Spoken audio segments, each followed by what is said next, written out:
ये छोटा बैतलहम ही क्यों? क्योंकि जिनका कोई वजूद नहीं है वो उनके पास खुदा आ गया ताकि क्या हो, वो उनको वो जिंदगी दे जो कसरत के दे। ये बड़े चर्च नहीं उसे चाहिए, ये दुनिया की रंगीनियां उसे नहीं चाहिए। लोग आज क्या कर रहे हैं?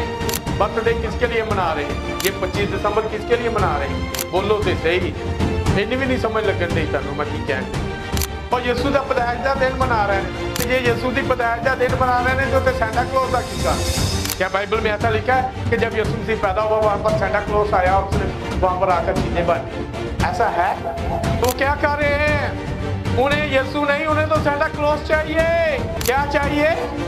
उन्हें तो सेंटा क्लॉज चाहिए। वो तो ये रंगीनियां चाह रहे हैं, वो तो ये खाने पीने वाली चीजें मांग रहे हैं। Hallelujah, hallelujah.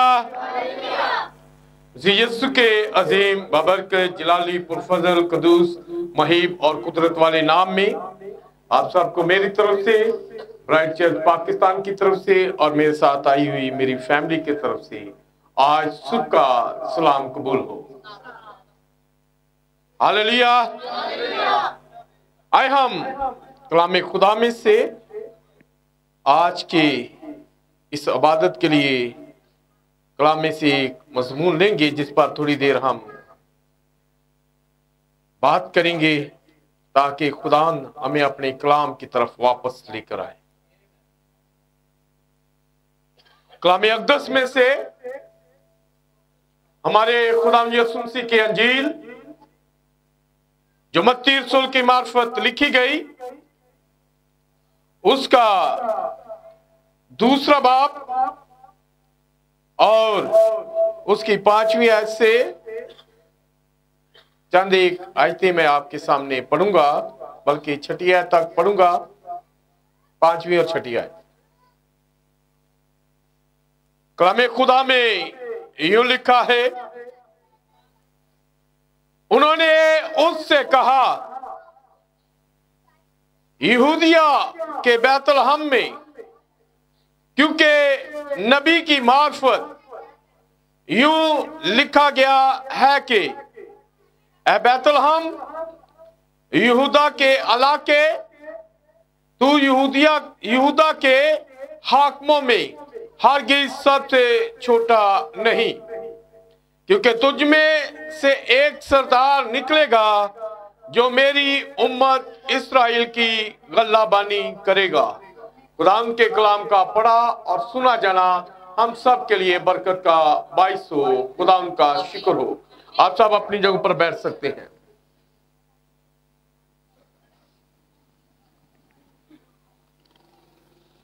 आप सब खुश हैं? जोरदार तालियां बजाएं अपने और मेरे खुदा यीशु के लिए। ठीक है, पास्टर साहब कहते हैं कि हाथ दिखाने से नहीं, जब आप तालियां बजाते हैं तो इससे पता चलता है कि आप जिंदा लोग हैं। रात ही को बड़ा खूबसूरत पैगाम उन्होंने पास्टर एक्सल के चर्च में दे रहे थे, मैं भी वहां पर था। पास्टर एक्सल मेरे छोटे भाई हैं, तो मैं भी उस इबादत में शामिल था।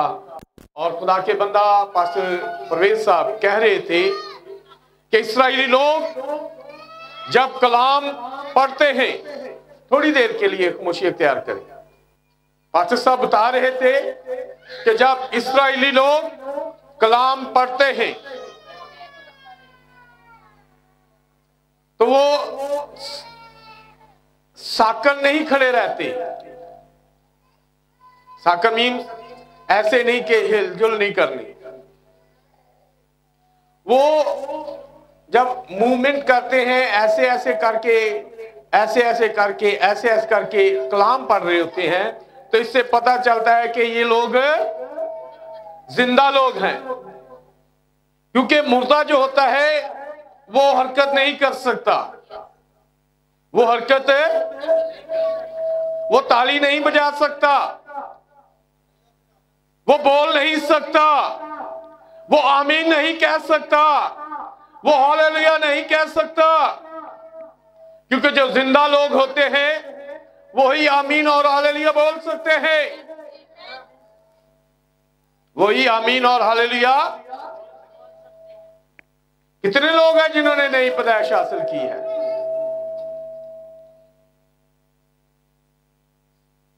और जब पैदाइश जब पैदाइश होती है, जब कोई नया बेबी, नया बच्चा पैदा होता है, तो वो बच्चा अगर रोए ना, तो ये तस्वर किया जाता है कि ये बच्चा जो है या तो ये मुर्दा है या तो ये क्या है, तो या फिर अब नॉर्मल है। क्या है? ये ज़हनी तौर पर ठीक नहीं है। कौन सा बच्चा जो पैदाइश के बाद रोता नहीं है, जो पैदाइश के बाद मूवमेंट नहीं करता, हरकत नहीं करता, तो उसके बारे में यह तस्वर किया जाता है। तो भी यहां पर मुबश्शिर इंजील खुदा के खादम भाई मुबारक दुआ कर रहे थे, तो वो कह रहे थे कि खुदा के खादम ने बहुत सारे लोगों को बपतिस्मा दिया है, और ये बपतिस्मा क्या है? ये नई पैदाइश है। कितने लोगों ने इस नई पैदाइश का तजुर्बा हासिल किया है? हालेलुया। तो जी अगर नवी पैदाइश लेती है तो फिर आमीन हालेलुया बोलना चाहिए कि नहीं? अगर नहीं बोल रहे तो फिर हम उस बात को जरूर जो आपके और मेरे खुदा यीशु मसीह ने कही थी। एक बंदा आया यीशु मसीह दे कोल ते कहंदा है कि ए रब्बी, ए उस्ताद, मैं चाहता हूं कि मैं तेरे पीछे पीछे चलूं, मैं तेरी पैरवी करूं, लेकिन पहले मैं काम करके आना चाहता हूं।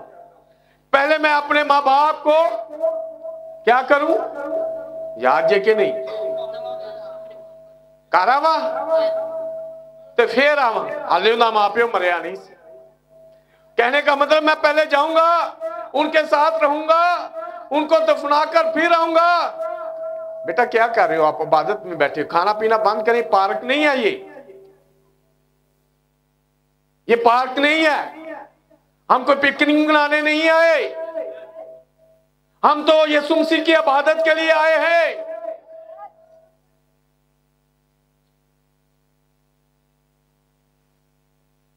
उस शख्स ने कहा, ऐ रब्बी, ऐ उस्ताद, मैं तेरी पैरवी करना चाहता हूं, मैं तेरे पीछे पीछे चलना चाहता हूं, लेकिन मुझे वक्त दे कि पहले मैं अपने माँ बाप को दफन कर रहा हूं, फिर आकर तेरे पीछे चलूंगा। यीशु ने क्या कहा? याद ये कि नहीं? मुर्दों को अपने मुर्दे, क्या कोई मुर्दा किसी मुर्दे को दफन कर सकता है? अगर आप फिजिकल किसी मुर्दे को देखें, वो मुर्दा हिलजुल नहीं सकता, वो मुर्दा दूसरे मुर्दे को उठा नहीं सकता। लेकिन जिनके अंदर ईमान नहीं है, जिनके अंदर ये कलाम नहीं है, जिनके अंदर वक्त का पैगाम नहीं है, वो मुर्दा है। मुर्दा को अपने मुर्दे क्या करने दो। इसलिए जरूरत है कि अगर आप जिंदा लोग हैं तो अपने जिंदा होने का सबूत दें। और वो सबूत किस तरह से है? जब आप आमीन हालेलुया बोलते हैं। जब आप आमीन हालेलुया बोलेंगे तो इसका मतलब है कि आप जिंदा हैं। मैं आपको बताना चाहता हूं, जहां पर यीशु होता है वहां पर जिंदगी होती है। कितने लोगों का ईमान है? याईर के घर में याईर की बेटी मर चुकी थी। याईर की बेटी मर चुकी थी। मातम करने वाले आए हुए थे, मातम कर रहे थे, लेकिन वहां पर यीशु आया, वो मरी हुई लड़की जिंदा हो गई। क्योंकि जहां पर यीशु होता है वहां पर जिंदगी होती है। वो नैन शहर की बेवा जिसके बेटे को दफनाने के लिए लेकर जा रहे थे, वो कब्रिस्तान के रास्ता पर थे, लेकिन उसकी मुलाकात जब यीशु से हो गई तो फिर वो मुर्दा ना रहा, बल्कि उसके अंदर आज मेरी बहनों मेरे भाइयों यीशु से मुलाकात कर ली। एक दिन वो आपका और मेरा रब्बी उस मुर्दा लाजर की कब्र पर आया जिन्हों दफन कीते हुए कितने दिन हो गए सी, याद है ना? और आपके और मेरे रब्बी ने, आपके और मेरे खुदा ने, जब वो उस कब्रिस्तान में आ गया, जब वो उस कब्र पर आ गया तो उसने आवाज दी, तो फिर वो मुर्दा ना रहा, बल्कि उसके अंदर क्योंकि जहां पर आपका और मेरा यीशु है वहां पर जिंदगी है। ते जिंदगी ਦਾ सबूत की है कि तुसी बोल सकते हो, तुसी आमीन कह सकते हो, तुसी हालेलुया कह सकते हो। इससे पता चलता है कि आपके अंदर जिंदगी है। बाइबल के अंदर पुराने अहदनामा में अगर आप यशाया नबी का सहीफा पढ़े तो यशाया नबी के सहीफे के 6 बाब के अंदर यशाया जो उजिया के असर और सुख के अंदर था, वो जो के इन्फ्लुएंस में था, उसे खुदा नजर नहीं आ रहा था। खुदा ने उसे बनाए आलम से पेशतर ही इससे पहले कि वो अपनी मां के पेट में पड़ता, खुदा ने उसे नबी मुकर्रर कर दिया था। लेकिन वो नबी को क्या करना चाहिए? नबी को खुदा के बारे में बात करनी चाहिए। नबी को लोगों के ऊपर खुदा को बयान करना चाहिए, बताना चाहिए कि आपका और मेरा खुदा क्या कहता है।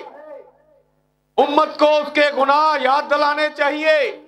नबी का काम है कि वो उन्हें बताए कि वो तौबा करें और खुदा की तरफ आए। तमाम अंबिया ने यही किया। लेकिन यशाया जो है वो क्या कर रहा है? वो उसिया के उस असर और सूख की वजह से, क्योंकि मेरे जमाना के नबी ने बताया, विलियम मैरियन ब्रानम ने बताया, ये है विलियम मैरियन ब्रानम, वो बताते हैं कि उजिया बादशाह ऐसा बादशाह था जो इस्राएल में बड़ा असर और सूख वाला बादशाह था।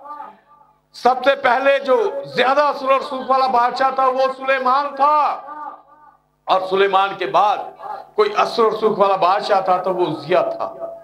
और उजिया बादशाह के स्वाब से ये नबी बजाय के खुदा की बात करे, क्या करता है? हर वक्त अपने बादशाह की बातें करता है। किसकी बातें करता है? अपने बादशाह की बातें करता है। लेकिन एक दिन क्या हुआ? जब वो बादशाह मर गया, जब वो बादशाह, तो फिर इस नबी ने, फिर यशाया ने खुदा को आसमान पर बुलंदी पर देखा। उसने आसमानों के आसमान में आपके और मेरे यहोवा खुदा को, जो पुराने अहदनामा का यहोवा और नए अहदनामा का यीशु है, उसे तख्त पर देखा। उसने तख्त पर यीशु और बाप को अलग अलग नहीं देखा, उसने एक ही खुदा को देखा, जो पुराने अहदनामा का यहोवा और नए अहदनामा का यीशु है। उसने उन दोनों को देखा। ऐसे नहीं है जैसे लोग कहते हैं कि बाप लागे बेटा लागे, बल्कि उसने एक ही को देखा, क्योंकि आप और मेरा खुदा यीशु मसीह ही पुराने अहदनामा का यहोवा है। हालेलुया। लोग इस बात को माने या ना माने, मेरा किसी के मानने के साथ कोई तल्लक नहीं है, क्योंकि इस्राएल के साथ खुदा बतौर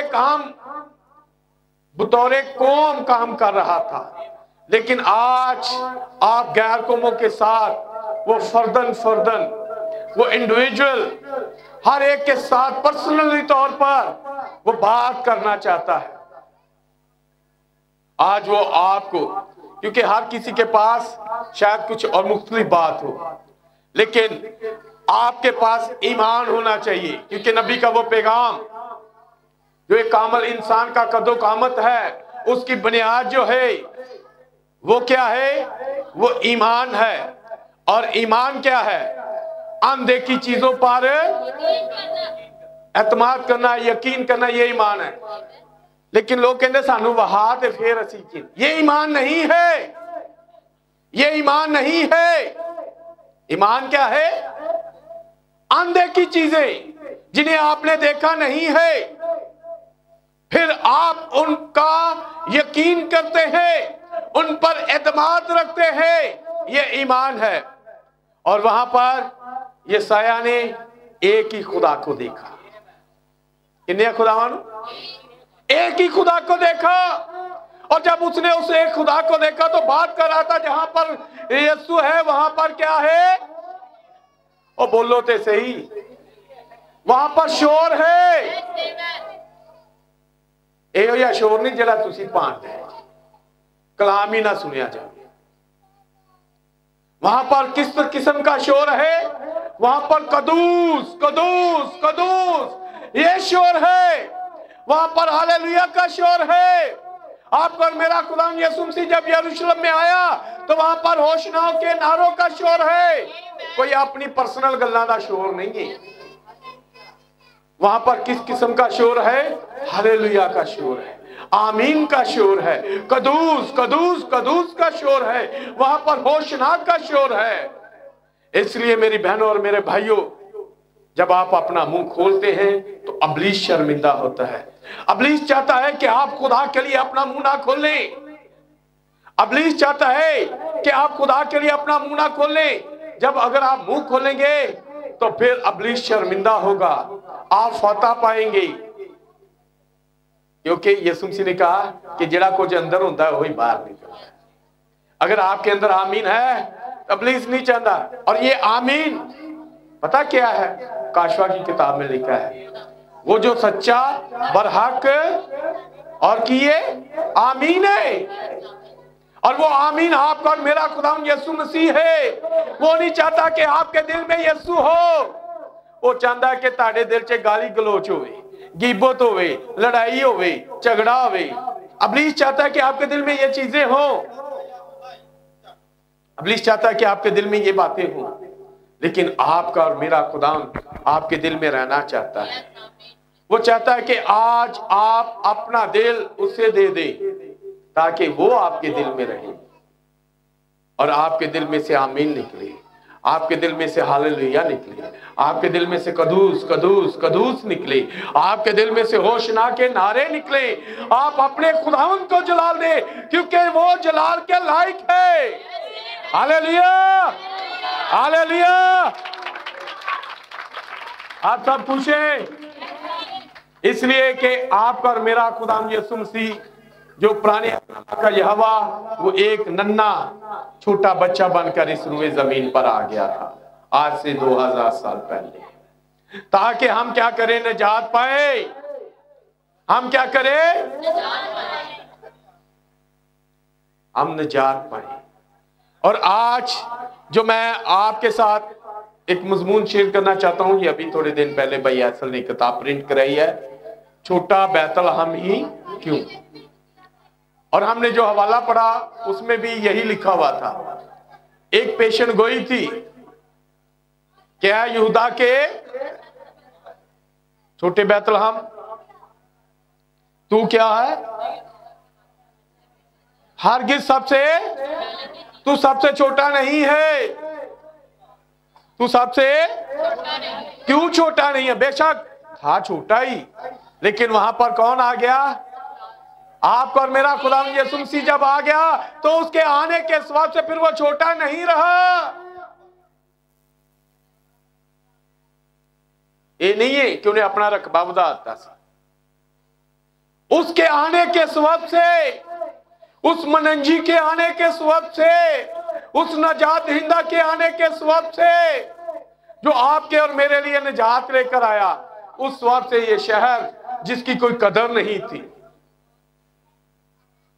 जिसकी कोई कदर है, उसकी एक कदर बन गई, उसकी वैल्यू बन गई। तो इस पैगाम में से छोटा बैतलहम ही क्यों। मैं ज्यादा वक्त नहीं आपका लूंगा, मुझे पता है कि आज आपका बहुत कीमती वक्त है। आज आपने अपने बहन भाइयों को, रिश्तेदारों को भी मिलना है, अभी जाके आपने खाना शाना बनाना है, काफी सारे काम है। तो मैं छोटा सा चंद एक बातों में इसे बताने की कोशिश करूंगा, क्योंकि ये पैगाम इतना छोटा तो नहीं है, लेकिन चंद एक बातें इसमें से आपके साथ शेयर करूंगा। छोटा बैतलहम ही क्यों। नबी इस पैगाम को जब शुरू करते हैं तो फितरत के तल्लक से बात करते हैं। किसके तल्लक से बात करते हैं? फितरत के तल्लक से। नबी कहते हैं कि एक दरख्त जब हरा भरा होता है, उसके ऊपर पत्ते होते हैं, फिर क्या होता है? उस दरख्त को गर्मी के बाद खजा का मौसम आता है, वो खजा के मौसम में वो पत्ते जो है वो क्या होते हैं? झड़ जाते हैं, वो पत्ते गिर जाते हैं। और गिरने के बाद जब वो जमीन पर गिरते हैं तो फिर वो पत्ते क्या करते हैं? उसी पौधे के लिए, उसी दरख्त के लिए वो खाद का काम करते हैं। वो जिंदगी जो जड़ों में से निकली, तने में गई, तने में से कहां पर गई? पत्तों में। और फिर वो पत्ते मुरझा गए, सड़ गए, मर गए। मरने के बाद वो जमीन में दफन हुए तो नबी कहते ने कि उन्होंने वास्ते रोया कौन? उनके लिए रोए आसमान पर बादल, और बादलों पर बादल जब आंसू उन्होंने अपने बहाए बारिश की सूरत में, तो वो पत्ते खाद की सूरत में फिर उस दरख्त के लिए जिंदगी का काम करना शुरू कर, वो खाद बने और फिर जिंदगी जड़ों से फिर दोबारा पत्तों में आई, फिर दरख्त उसी तरह हरा भरा हो गया। तो ये बातें नबी इसी तरह से फितरत के तल्लक से बात करते हैं कि फितरत जो है, नबी कहते हैं कि मेरी बाइबल जो है वो फितरत है। कौन है नबी कहते हैं इन चीजों से वो सिखाना चाहते हैं कि आप बाइबल को सीखें, फितरत से बाइबल को सीखें। जैसे क्या है, पैदा होना है, मरना है, मरने के बाद अभी मैंने आपको दरख्त के तल्लक से बताया कि वो पत्ता क्या है, पहले निकला है, पैदा हुआ है, फिर वो पत्ता एक वक्त मरा है, मरने के बाद फिर वो पत्ता जी उठा है, वापस आ गया है। नबी कहते हैं इसी तरह सूरज है, सूरज सुबह निकलता है, दोपहर को बड़े अरूज पर होता है, शाम को फिर क्या होता है, गुरूब हो जाता है, खत्म हो जाता है, लेकिन अगले दिन फिर निकल आता है, अगले दिन फिर निकल आता है। तो यही इसी तरह हम लोगों के साथ है, हम पैदा होना है, जिंदगी बसर करना है, मरना है, और इसके बाद फिर जी उठना है। जी उठना है कि नहीं है?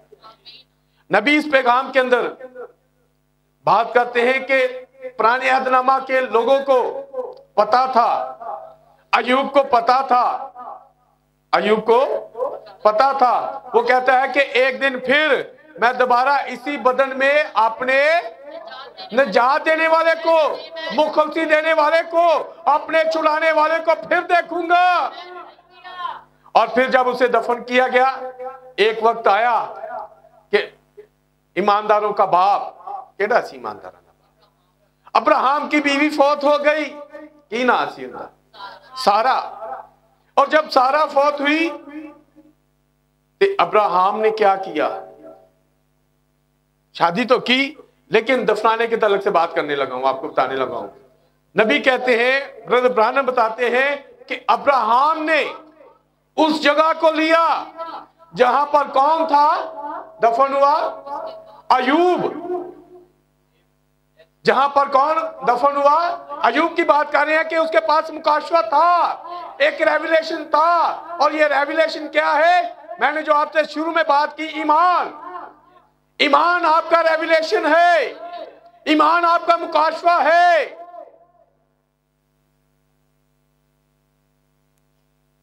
बाप इब्राहिम ने जब उसकी बीवी फौत हुई तो उसके पास वो मुकाशवा था, उसे पता है था कि अयूब ने कहा है कि एक दिन मैं फिर जी उठूंगा, बेशक मेरा गोश्त ना रहे, मेरी हड्डियां ना रहे, कुछ भी ना हो, मैं मट्टी के साथ मट्टी हो जाऊंगा, लेकिन जब मेरा रब्बी आएगा, जब मेरा छुड़ाने वाला आएगा, जब मेरा मुनंजी आएगा, जब मेरा कराप्ती आएगा, तो फिर मैं मट्टी से फिर दोबारा उसी बदन को, जब वो आवाज देगा तो मैं हासिल करूंगा और फिर बाहर आ जाऊंगा, और मैं फिर दोबारा इसी बदन में अपने निजात दहिंदा को देखूंगा। इसी मुकाशवा के साथ अब्राहम ने अपनी बीवी को भी उसी जगह पर दफन कर दिया, और वो जगह यही वो जगह है जिसके तलक से आज हम बात करें। वो छोटा बैतलहम ही क्यों, ये वो बैतलहम वो जगह है, ये वो जगह है, ये वो शहर है जहां पर ये तमाम मुकद्दसीन जिनकी तदफीन हुई थी। और इसी तरह फिर अगर आप देखते हैं तो अब्राहम भी, उसे भी, वो भी कहता है कि मुझे भी वहीं पर दफन करना, क्योंकि उसके पास ये मुकाशवा था कि यीशु मसीह जब आएगा तो फिर हम यहां से जी उठेंगे। यकूब के बारे में अगर देखें तो यकूब क्या करता है, जब वो उसका बेटा मिस्र के अंदर बादशाह के बाद, फराउन के बाद, यकूब का बेटा कौन था, यूसुफ, वहां पर क्या कर रहा था, वो हुक्मरानी कर रहा था, सारा इख्तियार उसके पास था। तो यकूब कहता है कि जब मैं मर जाऊं तो मुझे मिस्र में दफन नहीं करना, मुझे वहां पर ले जाना, वो छोटा बैतलहम ही क्यों, क्योंकि उसको पता था कि जब मेरा रब्बी वहां पर आएगा, एक दिन जब वो वाज देगा, जब वो सलीब पर चलाएगा, तो फिर मैं कब्र के अंदर नहीं रहूंगा। जिस तरह लाजर जी उठा, मैं भी जी उठूंगा। ये छोटा बैतलहम ही क्यों? इसलिए क्योंकि आपका और मेरा खुदा यीशु मसीह यहां पर पैदा होने वाला था। वो याकूब कहता है, मुझे मिस्र में दफन ना करना, मुझे वहां पर ले जाना। और यूसुफ वो भी ये कहता है, मुझे पता है कि इस्राएलियों, तुमने यहां पर नहीं रहना। एक वक्त जो मुकर्रर किया हुआ है, उस मुकर्रर वक्त के बाद तुम यहां से निकल जाओगे और मौदा सरजमीन को हासिल करोगे, उस छोटे बैतलहम को भी हासिल करोगे। तो मुझे यहां पर रहने देना, मेरी हड्डियों को वहां ले जाना। क्यों ले जाना? क्योंकि उसे पता था कि जब आपका और मेरा यीशु मसीह सलीब पर चलाएगा, तो फिर कीली है मत्ती में लिखा है कि जब वो सलीब पर चलाया तो मुकद्दसीनों की कब्रें, किन की कब्रें खुल गई? अय्यूब की कब्र खुल गई, अब्राहम की कब्र खुल गई, सारा की कब्र खुल गई, याकूब की कब्र खुल गई, यूसुफ की कब्र खुल गई, दाऊद की कब्र खुल गई। तमाम वो मुकद्दसीन जो कब्रों के अंदर थे, फिर वो कब्रों में ना रहे। जब आपका और मेरा खुदा यीशु मसीह कब्र में से बाहर निकल आया, तो फिर वो भी बाहर निकल आया। ये आपका और मेरा खुदावन जो इस छोटे बैतलहम में पैदा हुआ। तो बात मैं कर रहा था, नबी बता रहे थे फितरत के तल्लक से। नबी कहते हैं कि मेरी बाइबल जो है वो फितरत है। पैदा होना, जी उठना, पैदा होना, मरना, जी उठना, ये क्या है? ये एक प्रोसीजर है। तो इसी तरह नबी इस पैगाम में जो छोटा बैतलहम जिसके तल्लक से मैं बात कर रहा हूं, ये छोटा बैतलहम ही क्यों? ये छोटा बैतलहम ही क्यों जो नबी ने ये पैगाम दिया? दो पैगाम है, छोटे बैतलहम ही क्यों, जिसके तल्लक से आज हम बात करें। तो आज हमने कलाम खुदा में से देखा और उस प्रोफेसी को, क्योंकि जब आपका और मेरा यीशु मसीह पैदा हुआ, तो ये गल जिहड़ी सी, पता किन्ने पूछी सी? बादशाह ने। उस जमाने का एक बादशाह था, उसके पास क्या आए थे? कुछ मजूसी आए थे। और जब मजूसी उसके पास आए, तो मजूसिया ने बादशाह क्या की ना सी बादशाह दा? बोलो तो सही, थक गए, मैंने लगता राती बाबा खाने खुने पकाए ने, जागते रहे, है ना? क्या था बादशाह का नाम? हेरोदीस। हेरोदीस ने क्या किया? काहिनों को बुलाया, फकीयों को बुलाया और उनसे पूछा कि मसीह को कहां पैदा होना चाहिए? वो बादशाह जो है उसे कहां पैदा होना चाहिए जिसको ये सजदा करने आए हैं? तो उन्होंने क्या कि नबी ने क्या सी कि वो छोटे बैतलहम से पैदा, वो यहूदा के बैतलहम में पैदा होगा।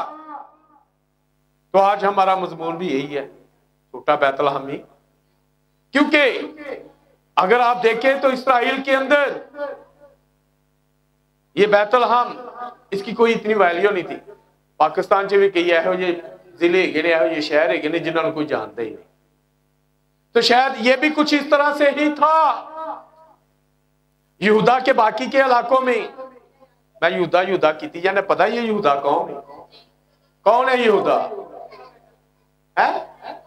याकूब के 12 बेटे थे और उनमें से एक का नाम यहूदा था, एक का नाम है।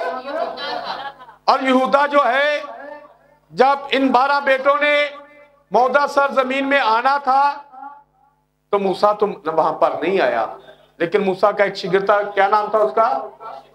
क्या नाम था? यशवा। जोरदार तालियां भाई के लिए। यशवा ने क्या किया? जब वो यशवा वहां पर आया, तो उसने यहूदा के कबीला को जो शहर दिए, उन शहरों में से एक शहर जो था वो छोटा बैतलहम भी था। तो यहूदा के उन तमाम शहरों में इस छोटे बैतलहम की कोई इतनी बड़ी वैल्यू नहीं थी, लोग इसे इतना जानते नहीं थे, लेकिन ये बड़ा खास शहर था। ये बड़ा खास जगह थी, बड़ा खास शहर था ये छोटा बैतलहम। शायद तुहानू पता हो कि जब इसराइली मिस्र में से निकले, इसराइली मिस्र में से रस्सा में थे, बियाबान में थे, और फिर एक वक्त ऐसा आया, खुदा का बंदा मूसा खुदा के पास चला गया। शायद आप लोगों को इसके बारे में पता है कि नहीं, चलो मैं ये भी आपके लिए एक बात बता देता हूं। कितने लोगों को पता है कि मूसा मर गया था?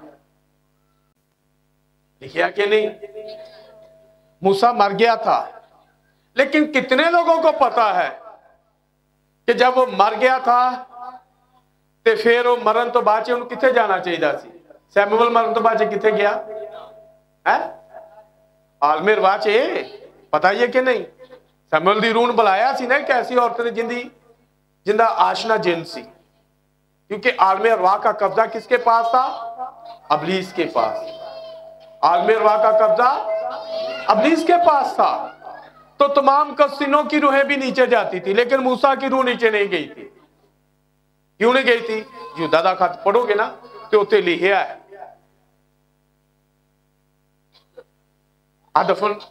दफन किया, लेकिन उसके रूह जो थी ना वहां पर नहीं गई। खुदा ने आप उसकी मुलाकात क्या हुई थी? मूसा एक चट्टान ते खलोता होया सी, ते जेड़ा चट्टान ते खलोंदा फिर वो फिर मर नहीं सकता, वो जिंदा हो जाता है। चट्टान कौन है? क्योंकि पौलुस रसूल ने बताया वो चट्टान आपका और मेरा यीशु था। जो उस चट्टान ते खड़ा हो गया, डेड ते हो गया, लेकिन वो जो चट्टान ते सी ते वो फिर जिंदा हो गया। इसे करके ते मैकाइल कहंदा कि मैं वो केस कहंदा कि मैं अबलीस ते कोई नालिश नहीं की, उनको बुरा भला नहीं किया, फिर मैं खुदा दे हवाले करता केस। ते जो खुदा दे हवाले गया ते फिर अबलीस की कोई पावर नहीं सी कि उस मूसा दी रूह नूं अपने कब्जे च कर लेंदा। इंदा सबूत नए अहदनामा च मत्ती 17 बाब च तुसीं पढ़ोगे ना, ते मूसा अगर अबलीस दे कब्जे च हुंदा मूसा दी रूह, ते फिर मूसा उत्थे नहीं सी आ सकता। मूसा कहां पर आया? उस जैतून के पहाड़ पर, और आकर आपके और मेरे खुदा यीशु मसीह के साथ बातें कर रहा है। एलिया कहां पर आया? क्योंकि इनकी रूहें जो थी वो आलमे अरवाह में नहीं थी। हालेलुया। इस करके यीशु नाल मुलाकात करनी बड़ी जरूरी है। अगर हम यीशु से मुलाकात करते हैं तो फिर अबलीस साडे ते काबज नहीं आ सकता, वो साडे ते कब्जा नहीं कर सकता, वो गालिब नहीं आ सकता। फिर तानू ते सानू जिहड़ा गलबा आन दा ताकत दिंदा, कुवत दिंदा है, वो तुहाडा ते मेरा खुदावंद यीशु मसीह। हालेलुया। तो इसलिए जरूरत है कि हम यीशु से मुलाकात कर लें। तो बात कर रहा था कि यहूदा का ये छोटा शहर बैतलहम जो किसने यहूदा के लोगों को दिया था? यीशुआ ने। जब उसने आके उस सरजमीन नूं तकसीम किया 12 कबीलियां च, ते उन्हें यहूदा दे लोगां नूं बैतलहम ही दिता। और नबी बताते हैं, बल्कि बाइबल बताती है, नबी उस बात को हम तक लेकर आते हैं कि ये छोटा बैतलहम ही क्यों, जिसमें मसीह पैदा हुआ। उस वक्त मुकद्दस शहर भी थे। कौन से मुकद्दस शहर थे? नबी कहते हैं कि जब वो यरदन को उन्होंने पार किया तो सबसे पहली वो जगह जहां पर अहद का संदूक रखा गया। पता है ये कि नहीं पता? कितने लोगों को पता है? बहन पता है कि पहली वो मुकद्दस जगह जहां पर अहद का संदूक रखा गया उसका नाम सेला था। क्या नाम था? क्योंकि सैमुअल के बारे में लिखा वो कहां पर था? सिला में। कहां पर था? क्यों वह सिला में था? क्योंकि सिला में क्या था? वो अहद का संदूक था। वहां पर वो खैमा इज्तिमा था। वहां पर सैमुअल की मां हन्ना आकर वो क्या करती है? उस खैमा इज्तिमा में दुआ कर रही है, जहां पर अहद का संदूक भी है, जहां पर इबादत भी होती है, जहां पर कुर्बानियां भी चढ़ाई जाती हैं। और वो एक अलग बात है कि उसके मुख्तलिफ हिस्से हैं, बैरूनी हिस्सा, मुकद्दस हिस्सा और पाक तरीन हिस्सा। तो ये एक अलग बात बताने का मकसद ये है कि पहला शहर वो सिला भी है जो मुकद्दस है, लेकिन वो नहीं चुना गया। कौन सा शहर चुना गया? छोटा बैतल। नबी कहते हैं ये मुकद्दस होने के बाद अगर इसके बाद ये खैमा इज्तिमा किसी दूसरी जगह पर गया है तो वो जिलजाल है। अगर सैमुअल के बारे में पढ़े तो वो जिलजाल में भी नजर आपको, वो जिलजाल वो मुकद्दस शहर था, लेकिन वो भी खुदा ने इसके लिए नहीं चुना कि मसीह वहां पर पैदा हो। अगर इसके बाद अगर हम देखें तो नबी कहते हैं सिहोन भी मुकद्दस शहर था, लेकिन उसे भी इस काम के लिए नहीं चुना गया। अगर इसके बाद देखें तो आज तानू सारे ने इस शहर का तो पता ही है, हॉली सिटी, मुकद्दस शहर। केड़ा शहर है? दानियल दी किताब नहीं पढ़ी कदी, उनदे च लिखा मुकद्दस शहर ते तेरे लोग। वो केड़ा मुकद्दस शहर है? यरूशलेम। और यरूशलेम का ही नहीं पता है? बाइबल पढ़ा करो बच्चों, बाइबल पढ़ा करो। वो मुकद्दस शहर, नबी कहते हैं कि यरूशलेम वो मुकद्दस शहर था, लेकिन खुदा ने उसे भी इस काम के लिए नहीं चुना। बताने का मकसद ये है कि खुदा बेवजूदों को, हकीरों को, नकम्मों को, जिनकी कोई वैल्यू नहीं होती, उन्हें अपने लिए चुन लेता है।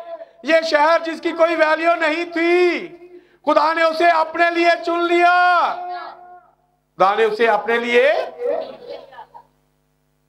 लिए चुन लिया ताकि उनकी वैल्यू बन जाए। अकरम की कोई वैल्यू नहीं थी, परवेज की कोई वैल्यू नहीं थी, इरफान की कोई कदर नहीं थी। इसी तरह अगर हम देख के कहें कि भाई परवेज मुबारक, इनकी कोई वैल्यू नहीं थी, लेकिन जब आपका और मेरा यीशु हमारे अंदर आ जाता है तो फिर साडी कदर हो जाती है। इसलिए जरूरत है कि आज हम अपनी जिंदगियों में यीशु को आने दें। ये छोटा बैतल हम ही क्यों?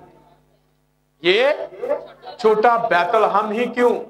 वो मुकद्दस शहर खुदा ने उन्हें नहीं लिया। छोटा बैतल खुदा बेवजूदों को लेता है। नबी कहते हैं पनाहगाह के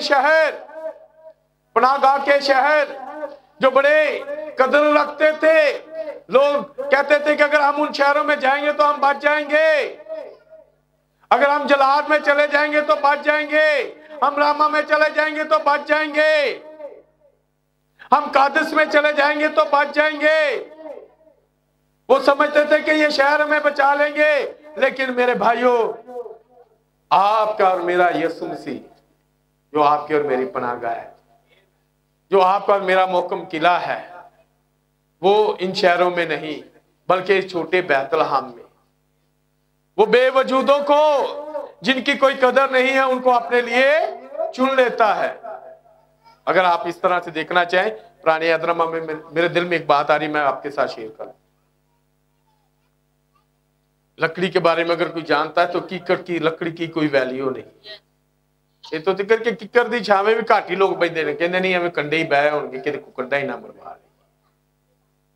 तो आपके और मेरे खुदावन ने अपने लिए कि जिसके अंदर उस कलाम को रखा जाए, उसने कीकर की लकड़ी को चुनाव कर लिया।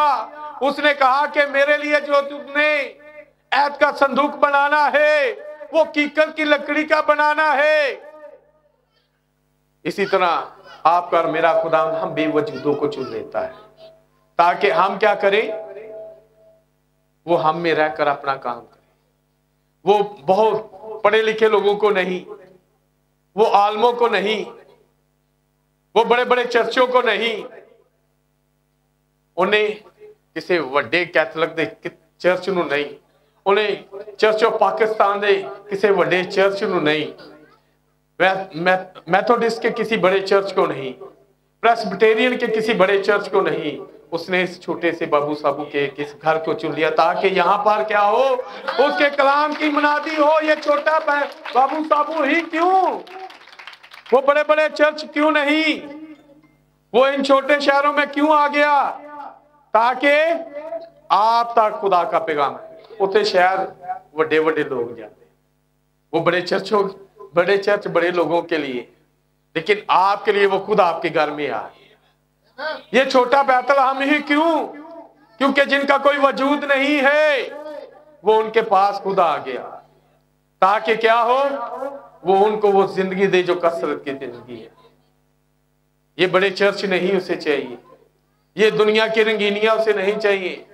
लोग आज क्या कर रहे हैं, शायद आपने अपने दिलों में, शायद ही मेरा ईमान है कि यकीनन वो क्या कर रहे हैं, वो बर्थडे किसके लिए मना रहे हैं, ये 25 दिसंबर किसके लिए मना रहे हैं?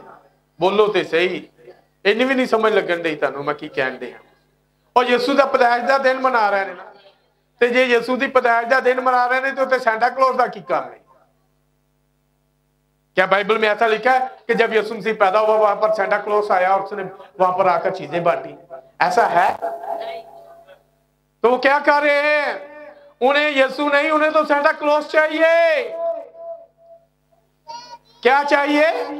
उन्हें तो सेंटा क्लॉज चाहिए। वो तो ये रंगीनियां चाह रहे हैं, वो तो ये खाने पीने वाली चीजें मांग रहे हैं।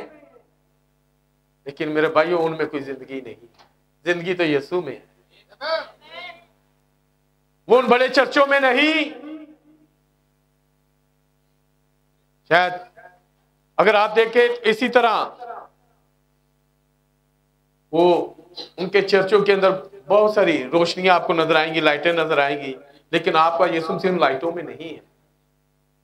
वो तो आपकी जिंदगियां चाहता है। क्या वो लाइटें यीशु मसीह को खुश कर सकती हैं? यीशु मसीह खुश होगा उन लाइटों को देखे? बड़ी रंग बिरंगी लाइटें लगी हैं, बड़ी चमक रही हैं। यीशु मसीह तब खुश होगा जब आपकी जिंदगी में से कलाम नजर आएगा, जब वो कलाम नक्श होगा। क्योंकि वो रोशनी जो आप नबी ने इस पैगाम के अंदर रोशनी की बात की है, किसकी बात की है? तो यीशु मसीह क्या है? वो सूरज है, वो आफ्ताबे सदाकत है। वो क्या है? इन लोगों ने अपने घरों के ऊपर वो स्टार लगाए हुए हैं। वो कह रहे हैं कि ये स्टार बता रहा है कि हम क्रिश्चियन हैं।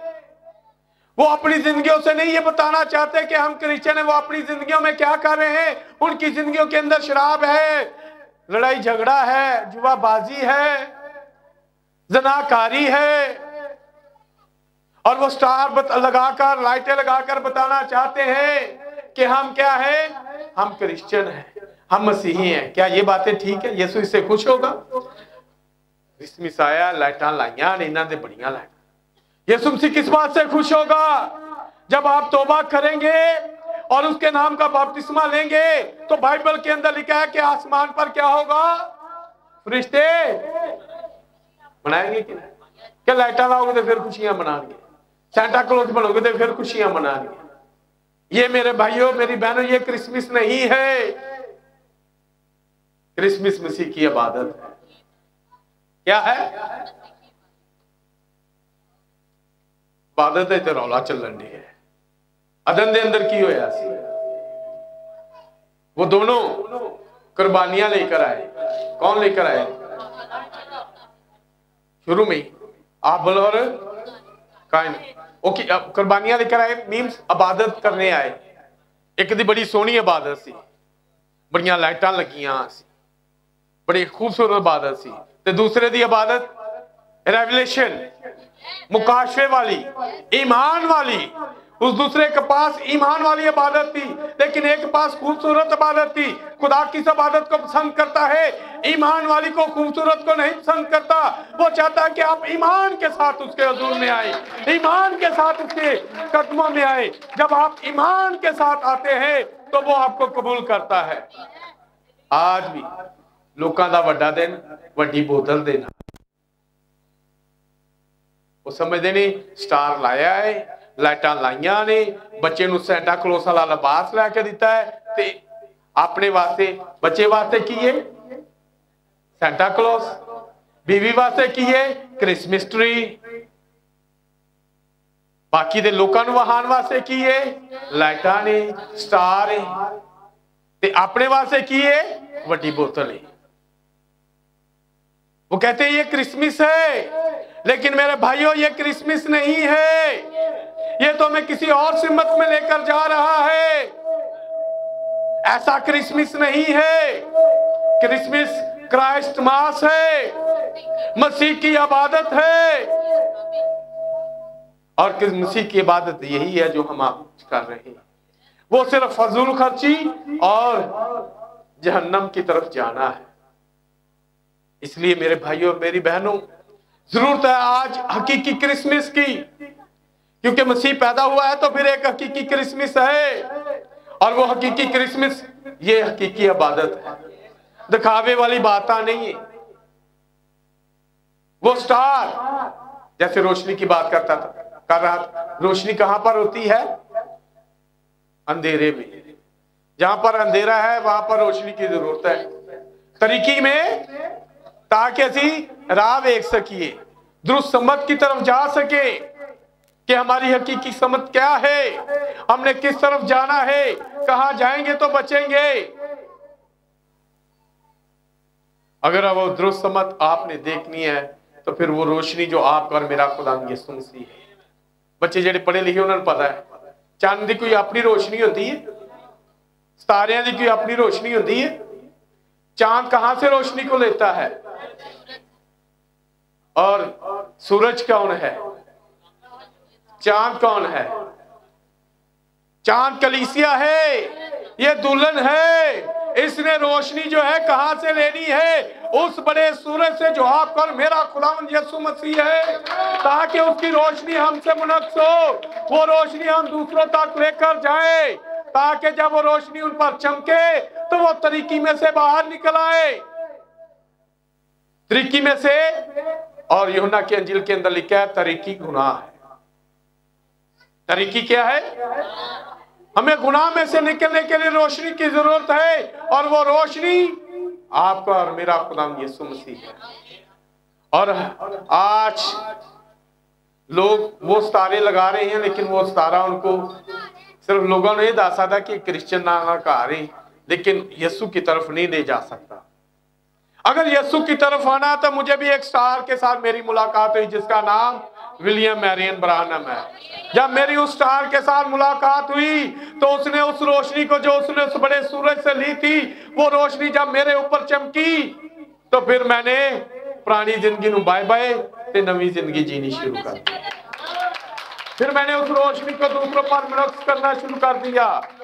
आज अगर आप भी चाहते हैं तो ये रोशनी जो हकीकी रोशनी है, जो हकीकी क्रिसमस है, लोगों को इसके तल्लक से बताएं।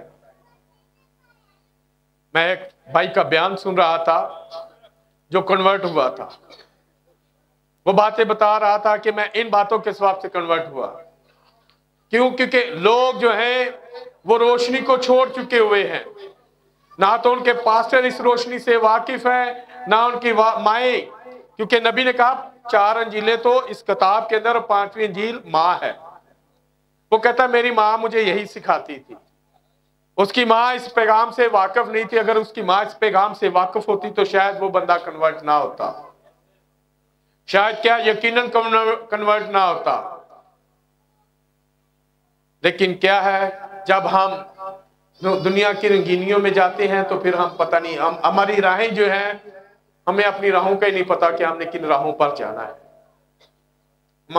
हम ऐसे हैं जैसे वो रसूल कहता है कि समुद्र की लहरें, उन्होंने पता ही नहीं किधर जा रही हैं कि किधर नहीं, और बेशर्मी की झाग उछाल रही हैं।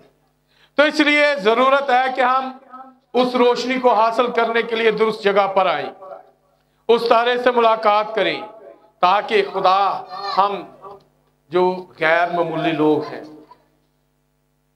मरियम, कोई किसी को नहीं सी पता कि मरियम कोई बड़ी शख्सियत, जैसे आज हम मरियम नवाज की गल कर रहे हैं, बाइबल वाली मरियम, ये तो मरियम नवाज एक बड़ी शख्सियत है। लेकिन मरियम की उस वक्त कोई हैसियत नहीं थी, वो एक गरीब घराने से थी, वो एक, लेकिन जब यीशु मसीह उसके यहाँ पैदा हुआ फिर वो एक बड़ी शख्सियत बन गई। आज अगर आपकी जिंदगियों में यीशु पैदा होता है, आज अगर आप अपना आप यीशु को दे देते ताकि आपकी जिंदगियों में यीशु आ जाए और आपसे यीशु पैदा हो, आपकी जिंदगियों में यीशु पैदा हो, तो फिर मेरे भाई और मेरी बहनों आप भी ऐसा ही हो सकते हैं। इसके लिए जरूरत है कि हम अपना आप अपने खुदा यीशु मसीह को दें। आखिरी एक बात करके इसे क्लोज करता हूं। बहुत सारी बातें मेरे पास करने के लिए, लेकिन मैंने नहीं कहा। मैंने इसीलिए किताब की तरफ देखने बंद कर दिया, क्योंकि इसमें तो भी बहुत कुछ पढ़ा, अभी तो मैंने शुरू किया। लेकिन ये पैगाम आप पढ़ेंगे तो आपको एक हकीकी क्रिसमस के बारे में पता चलेगा। आपको पता चलेगा कि वो यीशु मसीह आपके लिए आया है, क्योंकि उन बड़े लोगों ने उसे कबूल नहीं किया, उन्होंने तो उसे रद्द कर दिया। आज भी इन बड़े चर्चों ने उसे रद्द कर दिया। मुकाशा 3:20 में क्या लिखा है? वो आया और उसने दरवाजा खटखटाया। क्यों खटखटाया? क्योंकि दरवाजा बंद करके बैठे हुए नहीं, वो तो अपने प्रोग्रामों में है। उनके पास एक अपना सिस्टम है, अपना निजाम है, जिसके तहत वो अपने चर्चों को चला रहे हैं, अपनी जिंदगियों को चला रहे हैं, अपने अदारों को चला रहे हैं। लेकिन वो उन्होंने जो उन्हें चलाने वाला है, जो उन्हें जिंदगी देने वाला, उसे उन्होंने बाहर निकाली। यीशु मसीह आया और दरवाजा नो कर रहा है, क्योंकि इन्होंने उसे बाहर निकाल दिया। बाइबल के अंदर भी तो यही किया था। यीशु को बुलाया, उसे वेलकम ही नहीं किया, उसके पांव ही नहीं धोए, उसे बोसा ही नहीं दिया, उसे अतर ही नहीं लगाया, उसको तौलिया ही नहीं दिया। आज फिर यही कर रहे हैं ये लोग। जैसे उस वक्त उन्होंने यीशु को रद्द कर दिया, आज फिर इन्हें मुख्तलिफ चीजें तो चाहिए, ये रंग रंगीनियां तो चाहिए, लेकिन यीशु नहीं चाहिए। कि जब यीशु आएगा तो उन्हें फिर कहना कि नाच रंग ना करो। क्या किया हुआ इन्होंने? यीशु आया तो उसने हैकल में से इन लोगों को की कीता सी, ते अज फिर जे आवे ते अज फिर उनके पुलपट नूं नापाक कर रहे ने, क्योंकि उसने कहा है कि नाच रंग करने वाले खुदा की बादशाही में इन्होंने जिंगल बेल चाहिए ताकि क्या कर सके? डांस कर सके। लेकिन यीशु क्या करेगा? फिर वो आएगा और कोड़ा लेगा और इनको बाहर निकाल देगा। तूने मेरे बाप के घर को डाकुओं की खो बना दिया है।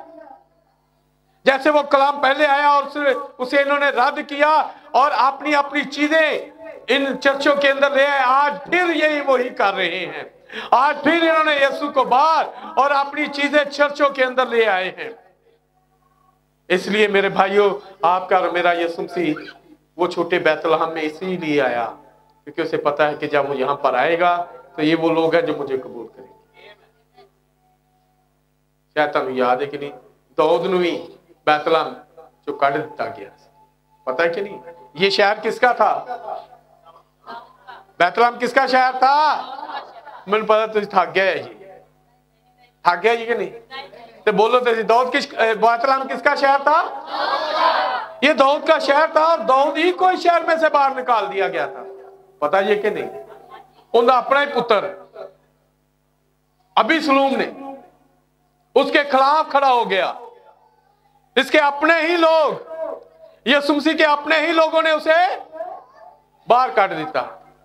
जैसे उसे बैतलहम से बाहर निकाल दिया, इसे भी बैतलहम से बाहर निकाल दिया। दाऊद भी जो उत्ते पहाड़ ते बैठा है, दूर बैठा है, कहता वो छोटा बैतलहम सी, उत्थे मैं भेडां चारदा सा, उत्थे मैं लम्मे पैंदा सा, उत्थे मैं खेडदा सा, उत्थे मैं वहां पर मैं ये करता था, वो करता। वो वाला कुआं है जहां से मैं पानी पिया करता था। जो उनके सोल्जरां ने सुनिया, सिपाहियां ने सुनिया, उन्होंने कहा अगर तू दाऊद तेनू प्यास लगी तो असीं अज फिर तेनू उतों पानी लिया के देने। वो पानी लेकर आए, लेकिन दाऊद ने ना। आज फिर लोगों ने क्या किया? यीशु को रद्द किया। उस वक्त किते सलीब ते चाड़ दिता, जिवें उन्होंने उत्ते पहाड़ ते बिठा कढ़ दिता बाहर। वो पहाड़ ते चला गया, तो शायद तुहानू याद होवे सम्मी ने उहदे ते थुक्किया, उन्होंने पूरा भला किया। याद जे कि नहीं? किन्ने लोग बाइबल पढ़ते जी? बाइबल ते घट ही लोगों को है। बाइबल पढ़ा करो। उसे रद्द कर दिया, जैसे दाऊद को रद्द कर दिया, यीशु को रद्द कर दिया, और वो भी ऊंचे, उसे भी ऊंचे पर चढ़ा दिया। वो भी मैं प्यासा हूं। दाऊद भी कह रहे हैं ना, मैं प्यासा हूं, मैं उस कुएं तो पानी पीना, मैं चाहना कि फिर पानी पीना। यीशु भी कह रहा है मैं प्यासा हूं, लेकिन जब उन्होंने सिरका उसके मुंह पर लगाया तो उसने ना, जैसे दाऊद ने, क्योंकि दाऊद मिसले मसीह था। हालेलुया। मेरे भाइयों और मेरी बहनों, आज फिर इन चर्चों ने, इन तंजीमों ने उसे रद्द कर दिया है। वो किसी बड़ी तंजीम में नहीं है, वो किसी बड़े चर्च में नहीं है, वो तो इन छोटे बेवजूद लोगों में है जिनका कोई वजूद नहीं है। वो तो आप में आ गया है ताकि आप यीशु के आने के हिसाब से आपका वजूद बन जाए, आप उसकी प्राइड बन जाए। बैतलहम, पता है ये बैतलहम का मतलब की आखिरी गल ते खत्म। खाली रोटी का घर नहीं जी, खुदा की रोटी का घर। बैतलहम क्या है? बैत का मतलब घर, अल एलोहीम में से, अल एलोहीम नाम जो है वो एक पहचान तो होती है, लेकिन उनके अंदर एक ना दे जड़ा मतलब है वो अपनी एक मुकाम रखता है, हैसियत रखता है। सारी सी, लेकिन सारी नहीं रहन दिता वो सारा। अब्राहम सी, उन्होंने अब्राहम नहीं उनके नाल HAM ला के वो हीम वाला, एलोहीम वाला HAM वो ला के उन्होंने अब्राहम बना दिया। यकूब सी, उन्होंने इसराइल बना दिया। नाम अहमियत रखते हैं मेरे भाई। बात कर रहा था अल एलोहीम, बैत घर, हम रोटी का, खुदा की रोटी का घर। आज खुदा की रोटी का घर कोई तंजीम नहीं है, कैथोलिक वो रोटी का घर नहीं है, प्रेस्बिटेरियन रोटी का घर नहीं है, चर्च ऑफ पाकिस्तान रोटी का घर नहीं है, ये तमाम तंजीमें रोटी का घर नहीं है। अगर रोटी का घर है तो वो मैसेज है जहां पर वो ताजा मन्ना पड़ा है। आज जरूरत है इस ताजा मन्ना को लेने की, क्योंकि आपका और मेरा यीशु मसीह वो ताजा मन्ना था। इस्राएलियों के लिए वो ताजा मन्ना आया, उन्होंने खाया, फिर मर गए। लेकिन यीशु मसीह ने कहा जो मुझे खाता है, जो मेरा खून पीता है, मेरा गोश्त खाता है, वो मरेगा नहीं बल्कि हमेशा की जिंदगी पाएगा। आज उसी यीशु ने वो ताजा मन्ना, इस जमाने का पैगाम, वो तकरीबन 1200 पैगाम दिए ताकि आप इस ताजा मन्ना को ले और फिर आप इस दुनिया में ना रहे बल्कि उस मौदा सरजमीन को, जैसे इस्राएलियों के साथ वादा था मौदा सरजमीन का, हमारे साथ भी एक मौदा सरजमीन का वादा है और वो आसमान पर है। क्योंकि पौलुस रसूल कहता है ये हमारा वतन नहीं, हमारा वतन आसमान पर है, हम आसमान पर जाने वाले हैं। इसलिए जरूरत है मेरे भाइयों, ये छोटा बैतलहम ही क्यों, ये छोटा बाबू साबू ही क्यों, ये छोटे लोग जिनकी शायद उस तरह के जो बड़े चर्चों के अंदर लोग हैं वहां पर बड़े बड़े उहदेदार लोग हैं, यहाँ पर आज जो बैठे ये हम छोटे लोग, उस छोटे बैतलहम की तरह खुदा ने आपको चुना है। उनके पास सेंटा क्लॉज है, लेकिन आपके पास यीशु है। उनके पास क्रिसमस ट्री है, आपके पास यीशु है। उनके पास जिंगल्स बेल है, आपके पास यीशु है। उनके पास और तरह तरह की चीजें हैं, लेकिन हमें उन चीजों की जरूरत नहीं है। जरूरत है कि उन्हें सारिया चीजों की पंड बनीए ते बाहर कढ़िए ते यीशु को अपने घर। और जब यीशु हमारी जिंदगी में आएगा तो फिर ये हम वो बेवजूद से वजूद वाले बन जाएंगे। उस बेकदर शहर जैसे वो बैतलहम जिसकी कदर नहीं थी, लेकिन जब यीशु आ गया उसकी कदर बन गई। जब आपकी जिंदगी में यीशु आएगा तो आपकी भी कदर होगी। खुदा आपको बड़ी बरकत है। God bless you all.